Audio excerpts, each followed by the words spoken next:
guys, and welcome back to my channel. And for today's video is super excited akong super excited lang talaga ako kasi dumating na. Alam mo yun, yung pang-August kong guilt box dumating na. September 7 na, mag-a-anniversary na kami ng boyfriend. Ngayon lang siya dumating, yung guilt box. So, ayun, merong dumating na Honest Bee.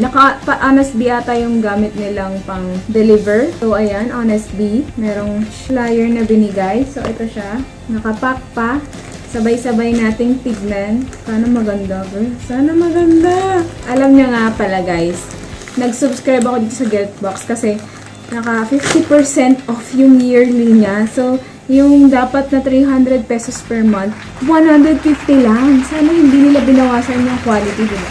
Ayun, so pagbukas mo is hindi siya naka bubble wrap. Kaya ang cute pa naman nung box. Gusto ko sana siyang i-keep kaso na-damage na, girl. Ayan o. Hindi ako yan. Dahil yan sa pagde-deliver. So sad. Ayan. So, ito ang itsura ng ating box. Cute box. The ultimate Korean entertainment. Oh my God. Korean yung ating ma-receive. Oh, walang name ko. Ba't ganun? Hindi siya ganun personalized. Sad. So, ayan. Sorry, kakauwi ko lang kasi. Ayan. So, dito, nakalagay sa likod ng box is, ano ba to? Subscribe to GILTBOX and receive a personalized delivery of beauty samples every month. Subscribe naman ako. Ba't hindi to personalized? So, ayan, guys. So, ayun. As what I've expected.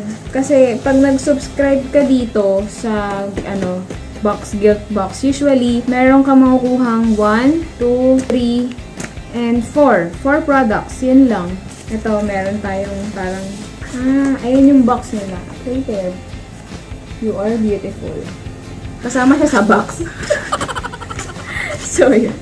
And, lahat to gagawin ko ng separate videos kung maganda pa talaga. So, meron tayong brand ng Angel Skin Lightening Bar. Ay, sayang. Gusto ko pa naman tong kakabukas ko pala ng isang bagong sabon, girl. So, pag naubos na yun, tsaka ko to gagamitin. Ito ay isang Angel Skin Lightening Bar. So, with kojic and Giga White. Paraben-free. Dermatologist recommended. So, yan. Ang nakalagay dito sa likod, ito yung likod. Kasi ito yung top. Nakalagay dito sa likod is, this is skin lightening formula. Includes kojic acid, an effective premium ingredient that effectively and safely whitens complexion. Also has Giga White and papaya extract to powerfully lighten skin. Nourishes, cleanses, and renews too. So, meron din tayong sample size na sachet ng oil control cream. Oil-free, powder finish. Ano ba to? So, instantly removes excess oil that may cause acne. Oil-free filling with powder finish. Dasom.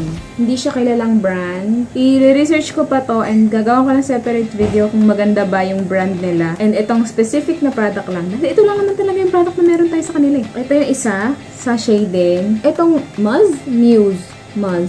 Hindi ko alam kung paano i-pronounce to. Muse Skin Whitening Exfoliator. Daily use for face and body exfoliate and lighten dark spots. 5 phytochemical ingredients. Blah, blah, blah. Blah, blah, blah, blah, blah. So, ang effects nito is gently exfoliates to leave skin smooth and soft, whitens dull skin, promotes healthy glowing skin. Tignan natin kung maganda to. I-review natin to. Hindi ko alam kung saan ko pa narinig, pero narinig ko na yung brand nila. Of course, meron na tayong isang, ano ba naman, sa lahat ng kulay, violet, girl. KJM.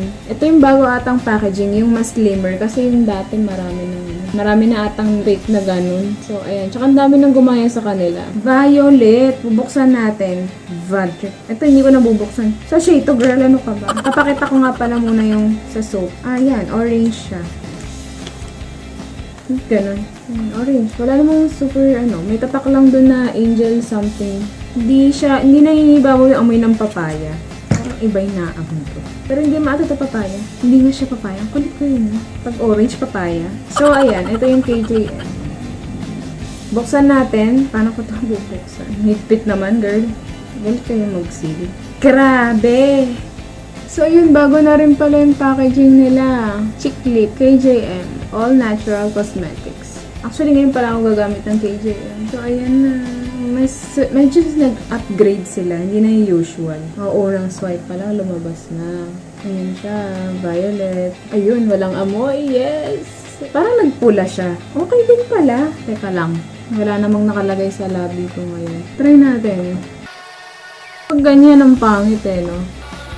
Pero pag kinalat mo, nagmumukha naman siyang pula. Ayun, wala talaga siyang amoy. Sana naman lang yung red shade yung nakuha ko. Diyan sa aking phone, yung pinanre-record ko, mukha siyang normal lang na red lips. Parang, normal na lips na may hindi anemic, ganun. Anemic kasi ako. Ayan, na dito, para, sa personal, mas angat yung pagka-violet niya. Pero hindi ganung bonggang-bongga yung violet niya. Hindi ko lang ganong type. Ayun, so, bakit kaya unang-unang box na bibigay nyo sa akin hindi maganda? Okay, so anyway, yun lang naman ang aking masasabi. Abangan na lang natin yung September box. Baka mamaya late na naman. Ayun lang guys, GILTBOX. Gandahan nyo naman yung susunod.